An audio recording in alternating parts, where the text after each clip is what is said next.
साथियों नमस्कार। साथियों, इजराइल ईरान वॉर अब एक नए मोड़ पर पहुंचता जा रहा है। सबको लग रहा है ये वॉर कहीं और ज़्यादा घातक ना हो जाए।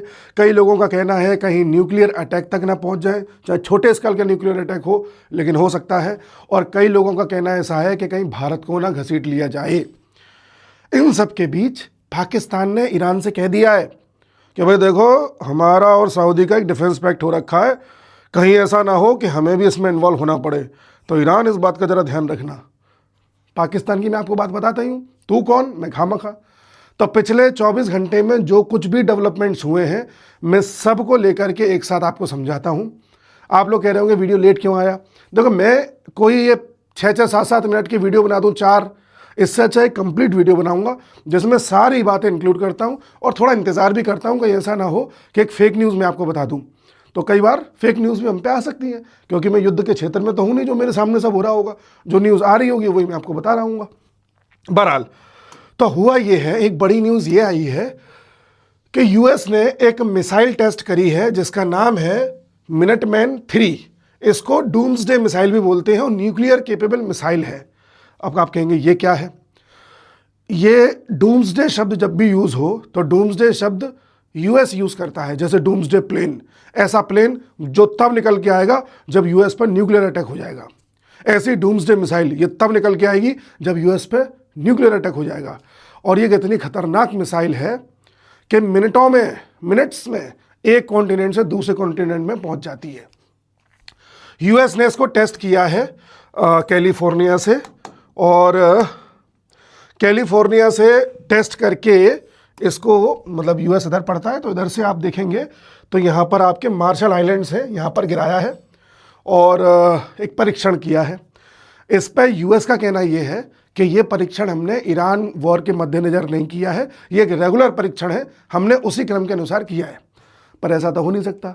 दूसरा, इस जो मिसाइल की कैपेबिलिटी है इतनी खतरनाक है कि जितना हिरोशिमा पर न्यूक्लियर बम गिराया था उससे भी 20 गुना ज़्यादा घातक न्यूक्लियर वॉरहेड को लेकर के जा सकती है अपने साथ और तबाही मचा सकती है। इसकी रेंज कितनी है साहब? इसकी रेंज है करीब करीब बता रहा हूँ 9,600 किलोमीटर, यानी मान लो 10,000 किलोमीटर रेंज है इसकी। इसकी स्पीड कितनी है? इसकी स्पीड है 15,000 माइल्स पर आवर, यानी लगभग 24,000 किलोमीटर प्रति घंटा। 24,000 किलोमीटर प्रति घंटा, यानी कि शायद मिनट्स में 2, 4, 5 मिनट में ही ये कश्मीर से कन्याकुमारी चली जाएगी।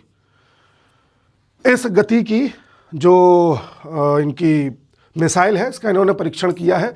तो इस तरह की मिसाइल का परीक्षण करना ये दर्शाता है कि यूएस उस लेवल की तैयारी कर रहा है कि यूएस पर अगर एक छटपुट न्यूक्लियर बम भी गिरा दिया गया कहीं तो ये मिसाइल एकदम से एक्टिवेट होगी, ईरान पे गिरेगी, ईरान खत्म। ये हो सकता है। ईरान ने अपने यूरेनियम को कितना इनरिच कर लिया है, कहाँ तक ले गया है, उसे बम बनाया है कि नहीं बनाया है, कंफर्मेशन नहीं है। ईरान में भी जो नितान्ज है वहाँ पर अटैक किया गया है यूएस इजराइल के द्वारा, और वहाँ से कुछ झटकों का भी सेंसेशन मिला है इंटरनेशनल एटॉमिक एनर्जी एजेंसी को। तो वो वहाँ पर जांच पड़ताल भी कर रहे हैं जिस भी तरह से कर सकते हैं। तो युद्ध उस स्तर पे जा रहा है। इसी क्रम में आज सुबह से एक खबर और आ रही है कि भाई ईरान ने टर्की पे भी अटैक कर दिया है। जी, मसला ये है कि जो टर्की है, टर्की की तरफ एक मिसाइल गई थी, उस मिसाइल को हवा में ही मार दिया गया। टर्की में लगा हुआ था एयर डिफेंस सिस्टम, जो एयर डिफेंस सिस्टम नेटो का है। अब टर्की भी नाटो का सदस्य है तो उसके नाते टर्की में लगा हुआ था। तो जैसे ही मिसाइल आई उसने हवा में ही उसको क्षतिग्रस्त कर दिया, ख़त्म कर दिया। अब मान लीजिए ये मिसाइल टर्की में गिर जाती तो टर्की में मिसाइल गिरते ही नाटो का आर्टिकल 5 एक्टिवेट हो जाता और सब के सब नाटो सदस्य ईरान पर टूट पड़ते। ईरान ने कहा है कि ये मिसाइल हमने नहीं छोड़ी है। टर्की का कहना है कि ईरान की तरफ से आई है, और टर्की इस बात से भी हैरान है कि ईरान के और हमारे संबंध तो ठीक ठाक है यार, लेकिन ईरान ने हम पे मिसाइल क्यों चला दी। ईरान जिस तरह से पागल हो गया है कि जो सामने आ रहा है उसको मारते चला जा रहा है, चाहे बरहीन हो, यूएई हो, सऊदी हो, ऑयल रिफाइनरीज हो, यूएस के बेसिस हो, कुछ भी हो, सब उड़ा दो। तो टर्की को उम्मीद है कि हम पे भी छोड़ दिया गया हो। बहरहाल टर्की को तो मैं यही कहूँगा कि टर्की का इलाज तो इजराइल करेगा। इजराइल ने ईरान से शुरुआत करी है, ख़त्म टर्की पे करेगा, आप देखते जाइएगा। ये ऐसा भी नहीं है कि अगले 2 महीने में हो जाएगा, मतलब अगले 5, 6, 7 साल में आप देखोगे टर्की का भी नंबर आएगा। अब एक खबर और मैं आपको बता दूं जो आपने अभी तक जानी ली होगी कि श्रीलंका के तट के पास ईरान के एक वॉरशिप को ध्वस्त कर दिया गया है यूएसए के द्वारा, और इसमें कई लोग मारे गए, 80+ लोग मारे गए हैं। कुछ लोग घायल हुए हैं जो वॉरशिप पे ड्यूटी दे रहे थे। उन घायलों का इलाज कर रहा है श्रीलंका के गाले में, गाले नाम की जगह है, वहाँ पर इनका इलाज चल रहा है। अब इसको लेकर के भी सियासत की जा रही है। सियासत की क्या की जा रही है? सियासत में बोला जा रहा है कि भाई बताइए, युद्ध इंडिया के दरवाजे तक पहुंच गया है, बताइए यूएस इंडिया के बेसिस का इस्तेमाल कर रहा है, बताइए इंडिया के विशाखापट्टनम में ईरान का ये वॉरशिप एक नेवी एक्सरसाइज करने आया था मिलान नाम से। ये फरवरी में 18 फरवरी से 25 फरवरी के बीच हमारे विशाखापट्टनम के तट पर कई देशों के साथ हमने मिलान नाम से या मिलन नाम से एक्सरसाइज करी है, जिसमें ईरान का ये वॉरशिप भी आया था। अब 25 फरवरी के बाद ये वॉरशिप हमारे यहाँ से निकल गया। अब निकल के दुनिया में कहीं भी जाए, हमें क्या करना? और इस पर कोई अटैक कर दे, इसे उड़ा दे, कब्जा ले, बंदी बना ले, हमें क्या करना? तो भाई जब ये भारत की बाउंड्री से बाहर हो गया, इंटरनेशनल वाटर्स में चला गया, तब जाकर के यूएस ने इस पर अटैक किया। तो पहली फेक न्यूज़ जो यूएस में भी चलाई जा रही है कि भाई ये भारत के तट का इस्तेमाल करके इस पर अटैक किया गया है। तो भारत के किसी तट का इस्तेमाल नहीं हुआ है। भारत किसी तरह से इस युद्ध में यूएस का, इजराइल का, ईरान का सपोर्ट नहीं कर रहा, वो बात अलग है, इजराइल के साथ दोस्ती अच्छी है। साथ ही जो अटैक ये हुआ है, ये श्रीलंका का गाले नाम का एक जगह है, उसके साउथ में हुआ इस तरफ। अब ये दूरी एग्जैक्टली कितनी है पता लगा पाना बड़ा मुश्किल है। 3-4 सोर्सेज से मुझे अलग अलग इन्फॉर्मेशन मिली है। किसी का कहना है कि भाई ये इंटरनेशनल वाटर्स में किया गया है, कोई कह रहा है कि साहब गाले से जस्ट थोड़ा सा नीचे साउथ में किया गया है। जहाँ भी किया गया हो, लेकिन ये जो वॉरशिप था ये ना तो भारत के क्षेत्र में था, ठीक है, और ना भारत के पास था। तो जितने भी इसमें सैनिक ईरान के घायल हुए हैं, तो घायलों को सबसे पहले कहाँ लेके जाया जाता है? नज़दीकी अस्पताल में। तो नज़दीकी अस्पताल कौन सा है? श्रीलंका का। इसलिए श्रीलंका उनका इलाज करवा रहा है। ऐसा नहीं है कि हमने मुंह मोड़ लिया है। अगर हमारे आसपास होता तो हम करवाते। मानवता अपनी जगह है, युद्ध अपनी जगह है, ठीक है। दूसरी बात, कई लोगों को ये नहीं समझ में आ रहा था कि भाई ये इंटरनेशनल वाटर क्या होता है, भारत का पानी कहाँ तक होता है।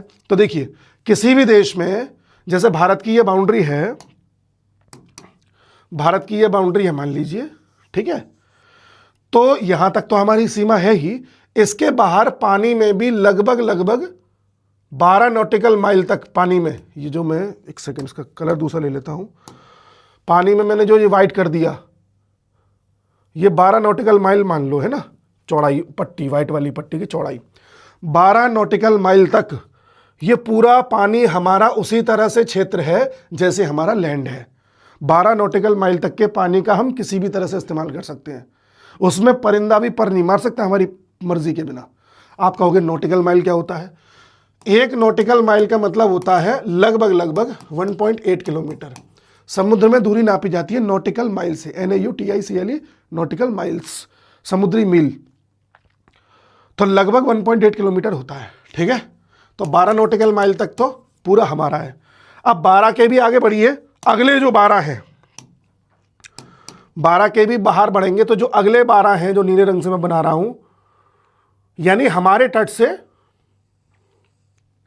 12 और फिर 12, ठीक है। जैसे ये मान लीजिए इंडिया की बाउंड्री है, तो ये जो 12 हैं, ये 12 तो हो गए बिल्कुल हमारा ही टेरिटोरियल वाटर। इसके भी जो अगले 12 हैं, ये वाले अगले 12, इसे कहते हैं कॉन्टिजियस जोन, यानी कि इस पानी पर भी हमारा पूरा अधिकार है। लेकिन जो अगले 12 मैंने बताए, इसकी ऊपर जो हवा है उस पर हमारा अधिकार नहीं है, ठीक है, यानी कि जो ये वाले 12 हैं, इन 12 में तो हवा और पानी दोनों पर हमारा अधिकार है। इस पानी के ऊपर कोई दूसरी कंट्री का प्लेन भी बिना हमारी मर्जी के उड़ के नहीं जा सकता, लेकिन इस वाले पानी पर दूसरी कंट्री का प्लेन उड़ के जा सकता है, उसे हम रोक नहीं सकते। पर हाँ, शिप नहीं जा सकता कि पानी पे हमारा अधिकार है। और इसके भी जो अगले 200 नॉटिकल माइल तक है, जो 200 नॉटिकल माइल है, वो एक ऐसा पानी है जिस पर हमारा पूर्णतः अधिकार नहीं है। कोई दूसरा शिप जा सकता है, हम किसी का पासपोर्ट चेक नहीं कर सकते, कस्टम लॉज हमारे नहीं लगते उस तरह से। लेकिन अगर हमें लगा कि उस क्षेत्र में कोई नीचे तेल का भंडार है या गैस का भंडार है, तो हम वहाँ जा कर के डिगिंग कर सकते हैं, माइनिंग कर सकते हैं, तेल निकाल सकते हैं, यानी ऐसा कोई भी काम कर सकते हैं जिससे हमें इकोनॉमिक बेनिफिट हो रहा हो, तो वो चलता है। ठीक है, तो इस तरह से जो आप ये देख रहे हो ना, ये लकीरें, ये 200 नॉटिकल माइल को बता रहे हैं। इसको बोलते हैं exclusive economic zone, exclusive economic zone.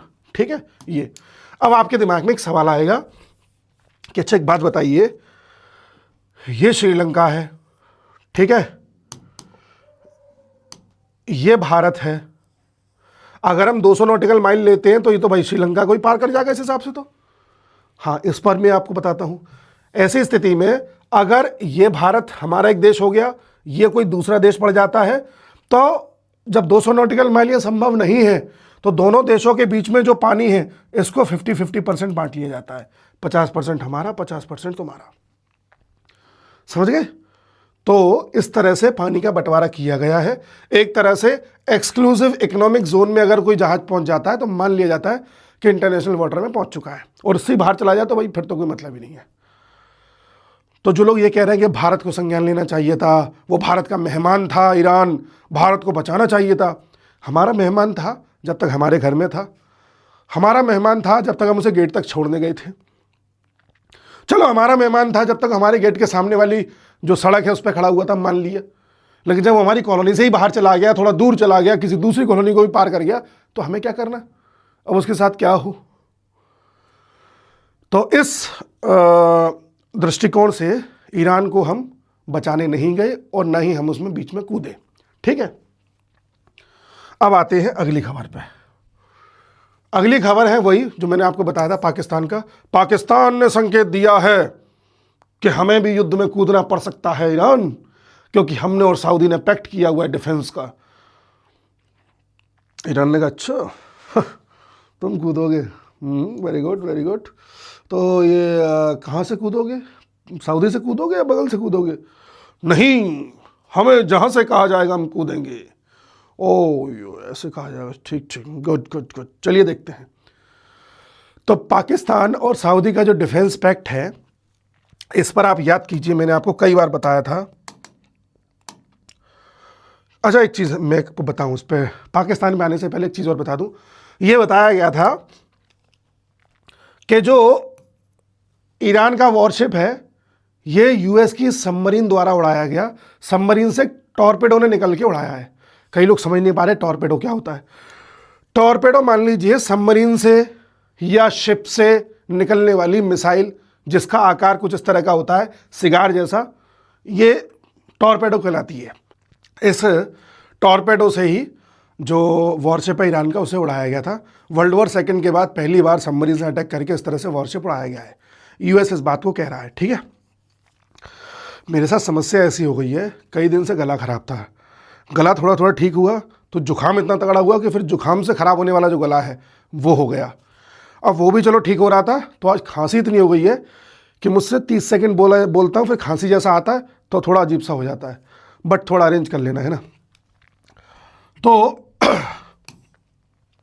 ये था टॉर्पेडो जो मैंने आपको बताया। पाकिस्तान ने कहा है कि भाई हम आ सकते हैं बीच में। अब याद कीजिए, मैंने आपको कई बार बताया था कि पाकिस्तान से जो ये डिफेंस पैक्ट कराया गया है यूएस के द्वारा, ये कराया ही इसलिए गया है कि जब ज़रूरत पड़ेगी तो पाकिस्तान को भी कुदवाएंगे।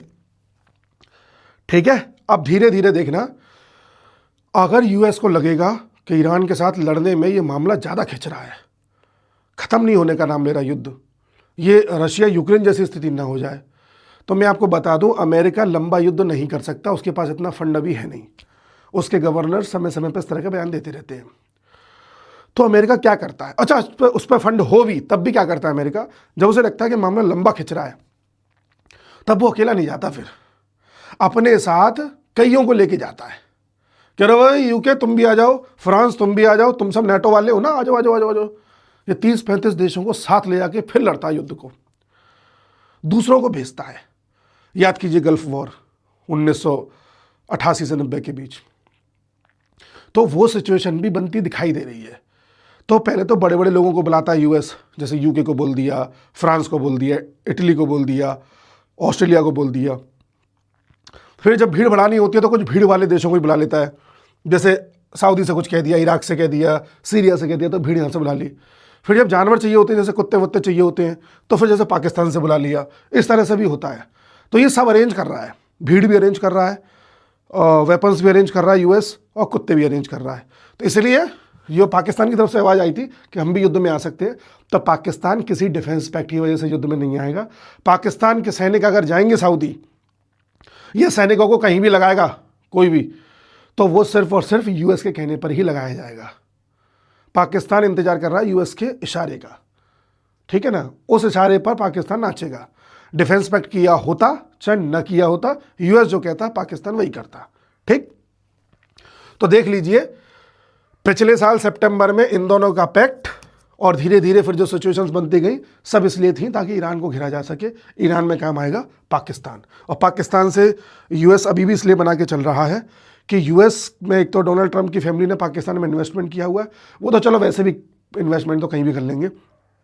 पाकिस्तान की भी ज़रूरत है ईरान को ख़त्म करने के लिए, और पाकिस्तान की फिर ज़रूरत पड़ेगी इन देशों में कट्टरता को ख़त्म करने के लिए, तो पाकिस्तान इसलिए भी ज़रूरी है। ठीक है, आगे देखिए। अच्छा, एक चीज़ और देखने को मिल रही है, यूएस और इजराइल इस समय जो प्राइमरी चीज़ पर ध्यान दे रहे हैं ईरान में। आप लोग सोचते होंगे कि भाई यूएस अटैक कर रहा है, इजराइल अटैक कर रहा है, तो क्या ये ऐसे ही हवा में चला रहे हैं, मतलब कहीं भी जाके गिर जाए, कुछ भी हो जाए, कुछ उद्देश्य तो होगा। ईरान में तख्ता पलट कर आना ये तो उद्देश्य है ही, ये तो एक दूरगामी उद्देश्य है। लेकिन अभी मान लो यूएस ने कोई मिसाइल चलाई या इजराइल ने चलाई, तो उद्देश्य क्या है, क्या करना है? इन्हें आईआरजीसी खत्म करना है। आईआरजीसी खत्म करना है पूरी तरह से। आईआरजीसी क्या है आपने बहुत सुना होगा, पिछले वीडियो में मैं आईआरजीसी की फुल फॉर्म गलत बोल गया था फ्लो में, तो किसी को बुरा लगा हो तो वो माफ कर दे। आईआरजीसी का मतलब है, देखिए, इस्लामिक रेवोल्यूशनरी गार्ड कॉर्प्स। ठीक है, ये क्या है? ईरान में जब रेवोल्यूशन हुआ था, क्रांति आई थी 1979 में, तो तख्ता पलट हुआ था उस वक्त, और इस्लामिक शासन आ गया था खोमेनी का। खोमेनी ये जानता था कि ईरान के पास जो अभी सेना है, ये सेना मेरे लिए वफादार रहेगी नहीं रहेगी, बड़ा डाउट था, क्योंकि उसकी नसों में तो पर्शियन खून दौड़ रहा था। सेना को तो यही लगेगा ना कि ये इस्लामिक शासन आ गया, ये हमको ऐसे कैसे हुक्म दे रहा है। तो इस्लामिक शासन को ईरान की एग्जिस्टिंग सेना पर भरोसा नहीं था, इसलिए एक पैरेलल सेना बनाई गई, उसका नाम रखा गया ये। अब इसका उद्देश्य जब हम विकिपीडिया पे पढ़ते हैं तो वही पता चलता है कि ईरान को सुरक्षा प्रदान करना, प्रोटेक्ट करना, एक कंट्री की सॉवरेनिटी को, है ना, ये सब काम करती है वही। इसके कई सारे विंग हैं, 5 विंग्स हैं इसके, यानी ब्रांचेज हैं, और 2024 तक इसमें लगभग 1,25,000 टोटल सैनिक थे। ठीक है, इसके बाद इसकी जो 5 विंग्स हैं वो कौन कौन सी हैं? देखिए, 5 ब्रांचेज हैं। ग्राउंड फोर्स, आर्मी समझ लो, एरोस्पेस, एयरफोर्स समझ लो, नेवी हो गई, ये कुड्स फोर्सेस हैं। कुड्स फोर्सेस क्या होती हैं? जैसे CIA है, मुसाद है, तो कुड्स फोर्स CIA मुसाद का भी काम करती है, और कहीं पर कोई स्पेशल ऑपरेशन चलाना हो, एयर स्ट्राइक करनी है, कुछ करना है किसी देश में घुस के कुछ, तब भी इसी को भेजा जाता है। तो इसके पास 2 काम है, इंटेलिजेंस गैदर करना और स्पेशल ऑपरेशन चलाना, कुड्स फोर्स। इसके भी जब गहराई में जाते हैं तो पता चलता है कि कुड्स फोर्स जो है कई अलग अलग देशों में छोटे छोटे ग्रुप्स को मदद करती है। जैसे देखिए, मैं आपको विद सबूत दिखाऊंगा।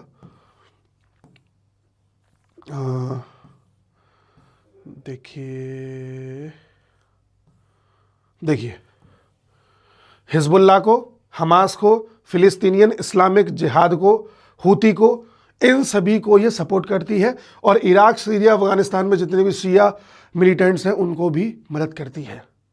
तो आप समझ गए, उनको इंटेलिजेंस देना, हथियार पहुंचाना, वो सारे काम भी इसी के। तो हिजबुल्लाह, हमास और हूती। तो अभी तक हुआ यह है कि यूएस और इजराइल दोनों ही इस चीज पर लगे हैं कि किस तरह से आईआरजीसी को खत्म किया जाए, ठीक है। और धीरे धीरे यूएस लगा हुआ है आईआरजीसी के कमांड्स को खत्म करने में, नेवी को खत्म करने में, एयरफोर्स को खत्म करने में। यूएस के F-35 से इजराइल ने अभी ईरान का एक जहाज गिरा दिया था। ऐसे न जाने कितने जहाज गिराए जा चुके हैं। 11 बड़े शिप्स ईरान के यूएस की नेवी ने गिरा दिए हैं। अभी वॉरशिप गिरा दिया गया था, ठीक है। तो यूएस का कहना तो यह है कि हमने उनकी नेवी और एयरफोर्स को खत्म कर दिया है, बट शायद ये बड़े बोल हो सकते हैं यूएस के। और इजराइल किस चीज़ पर ज़्यादा ध्यान दे रहा है कि जो ये कुर्ड्स हैं, जैसे हिजबुल्लाह में भी हैं, लेबनान में यानी कि हैं, ठीक है, वहाँ गाज़ा में लंबे समय से कर ही रहा था इनको साफ, ये इनको ख़त्म करने में भी लगा हुआ है बड़े स्तर पर। इसलिए आपने बात सुनी थी कि इजराइल इस समय लेबनान में प्रवेश कर गया है, और मैंने कहा था लेबनान में प्रवेश करने के बाद बचे कुछ हिजबुल्लाह को ख़त्म करेगा और लेबनान के क्षेत्र को कब्जाएगा, ठीक है। तो ये आईआरजीसी कमांड वही है। अच्छा, एक चीज़ और, 5 थी ना ये, तो एक ये बासिज है। ये बासिज क्या है? ये वो ग्रुप है आईआरजीसी का, वो ब्रांच है जो ट्रेनिंग देता है, इन पर्सनल्स को ट्रेनिंग देता है, उन गार्ड्स को ट्रेनिंग देता है जो ईरान में इनके शासन को बनाए रखते हैं। तो ईरान में जो खामनेई का शासन है उसको ज़मीन पर वेपन्स के दम पर किसने एस्टैब्लिश किया था? इस आईआरजीसी ने और उसकी 5 ब्रांचेस ने, जिसको ख़त्म करने में लगा इस समय यूएस और इजराइल, ठीक है। तो ये बात है। अच्छा, एक चीज़ और मैं बता दूं, मैंने भी बताया था कि यूएस पाकिस्तान को तैयार कर रहा है कि भैया ज़रूरत पड़ेगी, आना पड़ेगा। यूएस धीरे धीरे अन्य देशों को भी साथ ले रहा है, मैंने आपसे कहा था। सबूत क्या है? सबूत देख लीजिए। सबूत ये है कि यूके अब जेट्स भेज रहा है कतर में। कीर स्टारमर ने कहा है कि हम जो है अब जेट्स भेजेंगे कतर में। तो यूके अपने जेट भेजने को तैयार है, फ्रांस ने भी कह दिया है, ठीक है। आगे बढ़े। इसी बीच ऑस्ट्रेलिया ने तो भेज भी दी अपनी फोर्सेस और कुछ वेपन्स यूएस की मदद करने के लिए गल्फ में। तो ऑस्ट्रेलिया ने भेज दी, यूके भेजने वाला है, फ्रांस ने कह दिया भेजने को तैयार है, केवल स्पेन मना कर रहा है कि हम कुछ पार्टिसिपेट नहीं करेंगे।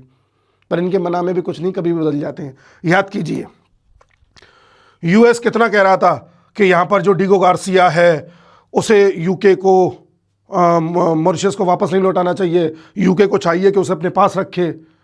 फिर यूके ने कहा कि नहीं नहीं, हमारा फैसला सही है, हमने मॉरिशस को लौटा दिया, 99 साल के लिए हमारे पास लीज पर है और हम किसी को इस्तेमाल नहीं करने देंगे। यूके ने यह भी कहा था ईरान पर अगर यूएस हमला करता है तो हम अपने किसी भी बेस का इस्तेमाल नहीं होने देंगे।